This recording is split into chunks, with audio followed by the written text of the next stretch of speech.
ইয়াজিদের বাবা আমির মুআবিয়া নবীর প্রেমিক, তিনি একজন সাহাবী ছিলেন। বন্ধু, ওনার সন্তান হলো ইয়াজিদ। তিনি কিন্তু কোনো বেঈমান কাফের মুশরিক ছিলেন না, তিনিও কিন্তু মুসলমান ছিল। তিনি কিন্তু ওপেনলি কোনো মসজিদ ভাঙে নাই, ওপেনলি কোনো মাদ্রাসা ভাঙে নাই। বন্ধু, ওনার কাজ হলো মুখে একটা, অন্তরে আরেকটা। এটার নামই হলো ইয়াজিদ, এটার নামই হলো ইয়াজিদিয়াত। মুখে হলো ইসলামের প্রেমের কথা, অন্তর ইসলামকে ধ্বংস করার পায় তারা। এটার নাম হলো বন্ধু ইয়াজিদিয়াত।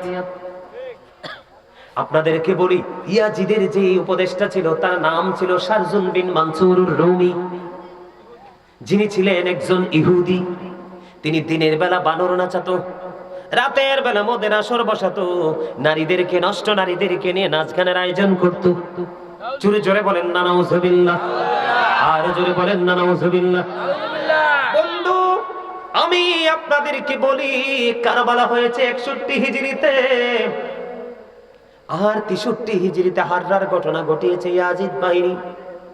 আপনারা জানেন কিনা জানি না, যেই মসজিদে নববীর মধ্যে বন্ধু 1 রাকাত নামাজ পড়লে 50,000 রাকাতের সওয়াব পাওয়া যায়, ওই মসজিদে নববীর মধ্যে 3 দিন পর্যন্ত আজান দিতে দেয় নাই, আজান দিতে দেয়নি, নামাজ পড়তে দেয়নি। ঘোড়া বেঁধেছিল, ঘোড়া রাস্তা বল করেছিল, নোংরা করে দিয়েছিল। বন্ধু, আপনাদেরকে আরো বড় নোংরা জঘন্য খবর আমি দিতে চাই। বন্ধু, মদিনায় অতর্কিতভাবে 63 হিজরিতে 700-এরও বেশি সাহাবীকে হত্যা করা হয়েছে। 10,000-এরও বেশি সাধারণ মানুষকে হত্যা করা হয়েছে। বন্ধু, কিতাব প্রমাণ করেছে ইয়াজিদ বাহিনী হলো 100% ক্যারেক্টারলেস পিপল। বুঝেন নাই? চরিত্রহীন, কেহীন, চরিত্রহীন। নবীকে মানলে হবে গুড ক্যারেক্টার সম্পূর্ণ পারসন, আর নবীকে না মানলে হবে ক্যারেক্টারলেস পারসন। ইয়াজিদ এবং তার দল কোরআন হাদিসের ভাষায় বন্ধু ক্যারেক্টারলেস পিপল হিসাবে আমরা সবাই জানি, চরিত্রহীন লম্পট। আমাদের দেশে অনেক মানুষ আছে ইয়াজিদের প্রশংসা করে, আছে না নাই? ইমাম হুসাইনের কথা কয় না? এরা যুবক, চান্দিনা উম্বরপুরের যুবক। আমি কিন্তু একটু পরে মাহফিলটা শেষ করে দিব, তোমরা তোমাদেরকে বলবো you are very 100% successful person. কেন জানোনি? তোমরা যদিও হেসেছো, যদিও তোমরা মজা করেছো, আমি বিশ্বাস করি তোমরা ওয়াজেও মজা পেয়েছো। কারণ মজা না পাইলে কেউ কখনোই কাছে থাকে না। আমি তোমাদেরকে আরেকটা মজা দিতে চাই। ইমাম হুসাইনকে বাদ দিয়ে তোমরা আলোচনা করো, ইমাম হুসাইনকে নিয়ে আলোচনা করো না। নবীজি বলেছেন আল হাসান ওয়াল হুসাইন সাইয়্যিদা শাবাবি আহলিল জান্নাহ। আমার নবীজি বলে দিয়েছেন ইমাম Hasan and Husain are the leader of younger people in জান্নাহ। আমার নবীজি বলেছে, রে আমার যুবক উম্মতেরা, তোমরা শুনে রাখো, তোমাদের জন্য জান্নাতে রিসিপশনে দাঁড়িয়ে থাকবে, তোমাদের লিডার হয়ে যাবে ইমাম হাসান হুসাইন, 2 ভাই। ওই যে একটা কথা আছে, দেখো যদি জজবাহালে, দেখো যদি জজবাহালে বাজাও প্রেমের বাঁশি, নবীর দুরূদ পড়ো দিবানিশি। আমার নবীর প্রেমে পাগল হইলে, নবীর প্রেমে পাগল হইলে আল্লাহ তাআলা খুশি, নবীর দুরূদ পড়ো দিবানিশি। ওই আমার নবীর প্রেমে পাগল হইলে গো,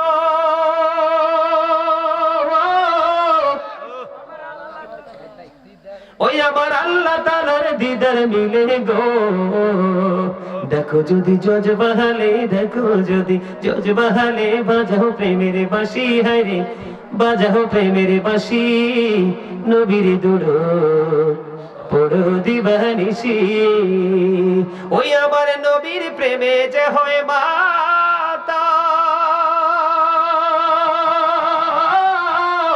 তাহার সম্মানে রয় চিরকাল।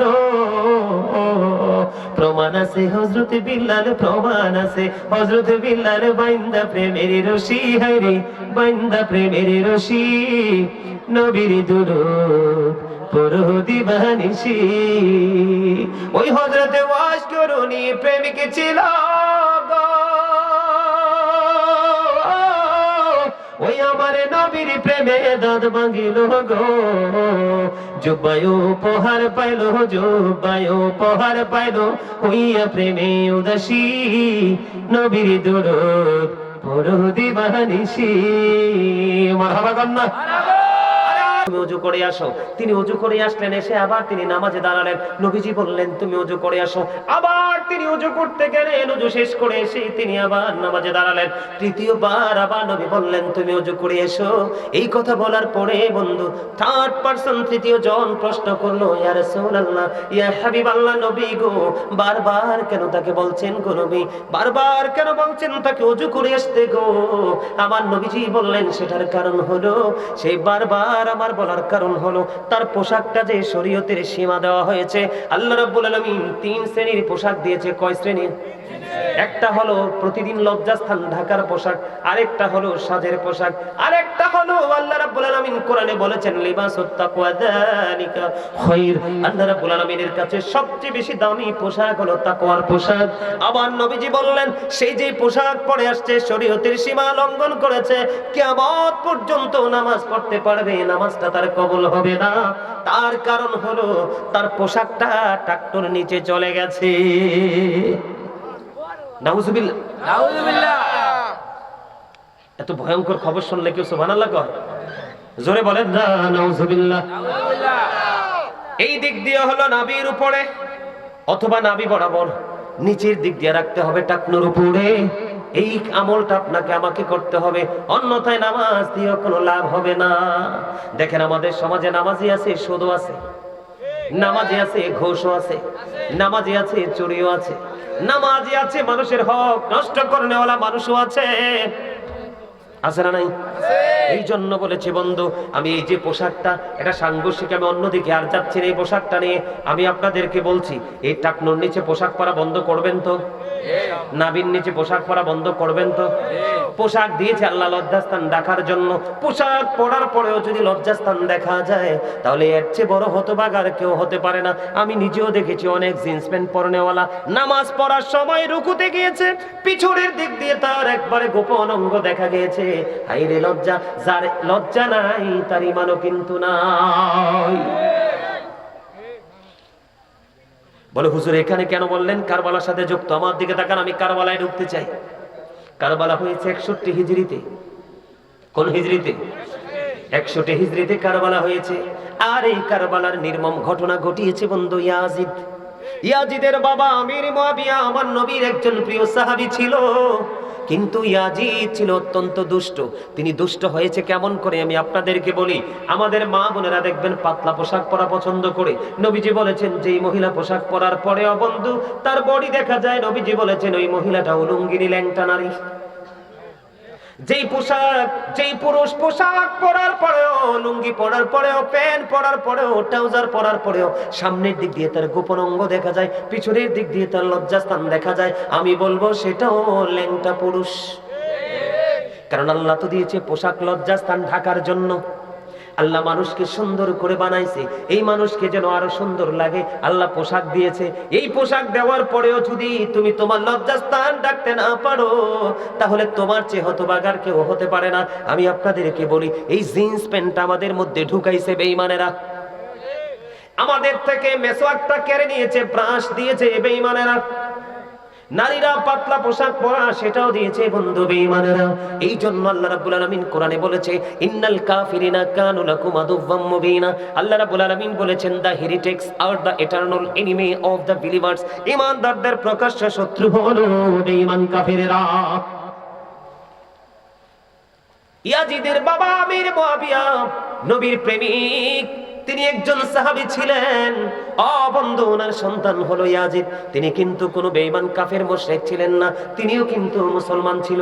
তিনি কিন্তু ওপেনলি কোনো মসজিদ ভাঙে নাই, ওপেনলি কোনো মাদ্রাসা ভাঙে নাই বন্ধু। ওনার কাজ হলো মুখে একটা অন্তরে আরেকটা, এটার নামই হলো ইয়াজিদ। এটার নামই হলো ইয়াজিদিয়াত। মুখে হলো ইসলামের প্রেমের কথা, অন্তর ইসলামকে ধ্বংস করার পায় তারা। এটার নাম হলো বন্ধু ইয়াজিদিয়াত। আপনাদেরকে বলি, ইয়াজিদের যে উপদেষ্টা ছিল তার নাম ছিল শারজুন বিন মানসুর রুমি, যিনি ছিলেন একজন ইহুদি। তিনি দিনের বেলা বানর নাচাতো, রাতের বেলা মদের আসর বসাতো, নারীদেরকে, নষ্ট নারীদেরকে নিয়ে নাচ গানের আয়োজন করতো। জোরে জোরে বলেন না নাউজুবিল্লাহ, আর জোরে বলেন না নাউজুবিল্লাহ। বন্ধু, আমি আপনাদেরকে বলি, কারবালা হয়েছে 61 হিজরিতে, আর 63 হিজরিতে হাররার ঘটনা ঘটিয়েছে ইয়াজিদ বাহিনী। আপনারা জানেন কিনা জানি না, যেই মসজিদে নববীর মধ্যে বন্ধু 1 রাকাত নামাজ পড়লে 50,000 রাকাতের সওয়াব পাওয়া যায়, ওই মসজিদে নববীর মধ্যে 3 দিন পর্যন্ত আজান দিতে দেয় নাই, আজান দিতে দেয়নি, নামাজ পড়তে দেয়নি। ঘোড়া বেঁধেছিল, ঘোড়া রাস্তা বল করেছিল, নোংরা করে দিয়েছিল। বন্ধু, আপনাদেরকে আরো বড় নোংরা জঘন্য খবর আমি দিতে চাই। বন্ধু, মদিনায় অতর্কিতভাবে 63 হিজরিতে 700-এরও বেশি সাহাবীকে হত্যা করা হয়েছে। 10,000-এরও বেশি সাধারণ মানুষকে হত্যা করা হয়েছে। বন্ধু, কিতাব প্রমাণ করেছে ইয়াজিদ বাহিনী হলো 100% ক্যারেক্টারলেস পিপল। বুঝেন নাই? চরিত্রহীন, কেহীন, চরিত্রহীন। নবীকে মানলে হবে গুড ক্যারেক্টার সম্পূর্ণ পারসন, আর নবীকে না মানলে হবে ক্যারেক্টারলেস পারসন। ইয়াজিদ এবং তার দল কোরআন হাদিসের ভাষায় বন্ধু ক্যারেক্টারলেস পিপল হিসাবে আমরা সবাই জানি, চরিত্রহীন লম্পট। আমাদের দেশে অনেক মানুষ আছে ইয়াজিদের প্রশংসা করে, আছে না নাই? ইমাম হুসাইনের কথা কয় না? এরা যুবক, চান্দিনা উম্বরপুরের যুবক। আমি কিন্তু একটু পরে মাহফিলটা শেষ করে দিব, তোমরা তোমাদেরকে বলবো you are very 100% successful person. কেন জানোনি? তোমরা যদিও হেসেছো, যদিও তোমরা মজা করেছো, আমি বিশ্বাস করি তোমরা ওয়াজেও মজা পেয়েছো, কারণ মজা না পাইলে কেউ কখনোই কাছে থাকে না। আমি তোমাদেরকে আরেকটা মজা দিতে চাই। ইমাম হুসাইনকে বাদ দিয়ে তোমরা আলোচনা করো, ইমাম হুসাইনকে নিয়ে আলোচনা করো না। নবীজি বলেছেন আল হাসান ওয়াল হুসাইন সাইয়্যিদা শাবাবি আহলিল জান্নাহ। আমার নবীজি বলে দিয়েছেন ইমাম Hasan and Husain are the leader of younger people in জান্নাহ। আমার নবীজি বলেছে, রে আমার যুবক উম্মতেরা, তোমরা শুনে রাখো, তোমাদের জন্য জান্নাতের রিসেপশনে দাঁড়িয়ে থাকবে, তোমাদের লিডার হয়ে যাবে ইমাম হাসান হুসাইন, 2 ভাই। আরে জোরে কন্না সুবহানাল্লাহ। বন্ধুরে আমার, আমার দিকে তাকান। 1,000-এরও বেশি নারী অতর্কিতভাবে ধর্ষণের শিকার হয়েছিল। শুধু ধর্ষণের শিকার নয়, কিতাব খুলে বন্ধু নিজেরই দুটো চোখ খুলে খুলে দেখেছি, আর চোখের পানি চোখ দিয়ে বেয়ে বেয়ে পড়েছে বিরামহীন ভাবে। মানুষ এতটা চরিত্রহীন কেমন করে হয়, এতটা ক্যারেক্টারলেস কেমন করে হয়? বন্ধু, 61 হিজরিতে কারবালা হলো, 63 হিজরিতে 1,000-এরও বেশি মহিলা ইয়াজিদ বাহিনীর তাণ্ডবে অবৈধ সন্তান প্রসব করেছে। যেই জিনা, যেই সমকামিতা, যেই ব্যভিচার ছিল লূত আলাইহিস সালামের জামানায়। নাউজুবিল্লাহ বলেন না, আর জোরে বলেন নাউজুবিল্লাহ। এখনো আমাদের দেশে বলৎকার আছে না নাই? জিনা আছে না নাই? লজ্জাস্থান দিয়ে বন্ধু, ও বন্ধু, শারীরিক ফিজিক্যাল মিলেমিশা আছে না নাই? এই বন্ধু, এগুলা বড় নোংরা জিনিস, অত্যন্ত খারাপ জিনিস। বন্ধুরে আমার, এগুলো কখনোই নবীর উম্মত হতে পারে না। এগুলো হলো ইয়াজিদের উত্তরসূরি। কথা বলেন না কেন? আরো জোরে বলেন। এখন আসেন আমার দিকে, যে এতগুলো কথা আমি কেন বললাম? মানে ইয়াজিদের চরিত্র বোঝানোর জন্য। কোন ইমানদারের উপদেশটা যদি ইমানদার হয়, ইমান আমল ঠিক থাকবে। কোন ইমানদারের উপদেশটা যদি কোনো বেঈমান হয়, কখনোই কোন মানুষ ঠিক থাকতে পারবে না।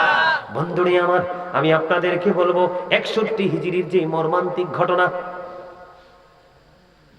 বন্ধুরে আমার, হযরত আলী আকবর, যখন আমি একবারে মর্মান্তিক জায়গাটা নিয়ে একটুখানি বলতে চাই, আমার দিকে তাকান। হযরত আলী আকবর একক যুদ্ধ করতে করতে করতে করতে করতে করতে একক যুদ্ধ, হযরত আলী আকবরের পালা আসলো বন্ধু। হযরত আলী আকবরের পালা যখন আসলো, হযরত আলী আকবর যখন তিনি যুদ্ধের ময়দানে গেলেন, হযরত হুসাইন রাদিয়াল্লাহু তাআলা আনহু তাকে আদর করে তাকে যুদ্ধের ময়দানে বন্ধু কি করলেন? পাঠিয়ে দিলেন। 3 দিন পর্যন্ত ফোরাত নদীর পানি বন্ধ। কয়দিন? 3 দিন মানুষ কি পানি না পেয়ে থাকতে পারে? যেই নবীর কারণে আল্লাহ রাব্বুল আলামিন এত নিয়ামত বরাদ্দ করে দিল, যেই নবীজির কারণে এত নিয়ামত আমাদেরকে বন্ধু দিয়ে দিল, সেই নবীর কলিজার টুকরা জান্নাতের সরদার, জান্নাতের লিডারের মধ্যে একজন, only one person, ইমাম হুসাইন রাদিয়াল্লাহু তাআলা আনহু। তিনি বন্ধু ওই দিনের জন্য সবচেয়ে বড় সেফ ছিলেন, কিন্তু ওনার জন্য, ওনার দলের জন্য 3 দিন পর্যন্ত ফুরাত নদীর পানি বরাদ্দ ছিল না। বন্ধু, পশু পাখি বেঈমান কাফির মুশরিকেরা ফুরাত নদীর পানি বন্ধু খেয়েছে, ভক্ষণ করেছে। নবীজির কলিজার টুকরা যার মা হলো জান্নাতে মুমিনাদের সরদারিনী, মা খাতুনে জান্নাত ফাতেমা, তিনি হলেন আপনার বন্ধু অম্বরপুর গ্রামে। আজকে আমার মা বোনেরা নিশ্চয়ই অনেকে আলোচনা শুনতেছে। আল্লাহর হাবিব বলেছেন, অম্বরপুর কোন শাইরের আমার মা এবং বাবা, মা গো তোমাদেরকে বলতে চাই, বোনদেরকে বলতে চাই, আল্লাহ রাব্বুল আলামিন, আল্লাহর হাবিব জানিয়ে দিয়েছে ফাতেমাতু সাইয়্যিদাতু নিসাই আহলিল জান্নাহ। আমার নবী বলেছেন mother Fatema is the leader of females in জান্নাহ। আমার নবী বলে দিয়েছেন মুমিনাতের জান্নাতে সরদারিনী হবে মা খাতুনে জান্নাত ফাতেমা। ইমাম হুসাইনের মতো মানুষ ওনার জন্য ফুরাত নদীর পানি বরাদ্দ। বন্ধুরে আমার, ইমাম হুসাইনের থেকে অনুমতি নিয়ে হযরত আলী মুকাম থেকে অনুমতি নিয়ে আলী আকবর চলে গেলেন যুদ্ধের ময়দানে। যুদ্ধ করতে করতে করতে করতে বন্ধু তিনি এবার আর পারতেছে না, বাবার কাছে আসলেন। খেয়াল করবেন ইসলামটাকে তারা কেমন করে জিন্দা করে গেছে, সত্যটাকে তারা কেমন করে বন্ধু তুলে ধরে রেখে গেছে। বন্ধু, প্রকৃত মুমিন কখনো বন্ধু অর্থের কাছে বিক্রি হয় না। প্রকৃত মুমিন সব সময় সত্যের পথে লড়াই করে। তার এক্সাম্পল 61 হিজরিতে ইমাম হুসাইন আমাদের মধ্যে যে চেতনাটা দিয়ে গেছে। যারা ইমাম হাসান হুসাইনকে ভালোবাসে তারা কিন্তু ইমাম হাসান হুসাইন এবং কারবালা থেকে তারা কিন্তু চেতনা ফিরে পায়, ইমানটাকে মজবুত করতে পায়। পুনরায় যখন ফিরে আসে তাদের মধ্যে সেই ফিলিংসটা চলে আসে। বন্ধুরে আমার, যখন চলে গেলেন ইমাম হুসাইন থেকে অনুমতি নিয়ে, আলী মুকাম থেকে অনুমতি নিয়ে যখন চলে গেলেন আলী আকবর, যুদ্ধ করতে করতে করতে করতে তারপরে বন্ধু ফিরে আসলেন। ফিরে আসার পরে আয়েশা বললেন, বাবাকে ডাক দিয়ে, হযরতে হুসাইন রাদিয়াল্লাহু তাআলা আনহুকে ডাক দিয়ে বললেন, বাবা, বাবা গো, ও বাবা, আমাকে একটা ফোঁটা পানি দাও। আল্লাহু আকবার বলেন না? আল্লাহু আকবার। বাবা, বাবা গো, আমাকে একটা ফোঁটা পানি দাও। আমি যদি একটা ফোঁটা পানি পাই গো, ওই আমি আমার নানার দুশমন, ইসলামের দুশমন, আল্লাহর হাবিবের বিধানকে যারা অমান্য করে, কলঙ্কিত করে, এই কলঙ্কিত মানুষগুলোর উপর আমি আমার হায়দারি আক্রমণ চালাবো। এই কথা যখন বললেন হযরত আলী আকবর, বন্ধু কত হৃদয় বিদারক, কলিজা ছিঁড়ে যায় রে। আপনাদেরকে বলে বোঝাতে পারবো না। যখন বন্ধু একা একা যখন কারবালার ইতিহাস যখন পড়তে বসি, এমন যতবার এই কিতাবটা নিয়ে বসেছি বন্ধু, ততবার কিতাবের মধ্যে বন্ধু চোখের পানি পড়েছে এবং বন্ধুর দাড়িগুলো ভিজে গেছে। সহ্য করা যায় না, সহ্য করা যায় না। 3 দিন পর্যন্ত ফুরাত নদীর পানি বন্ধু পায় না।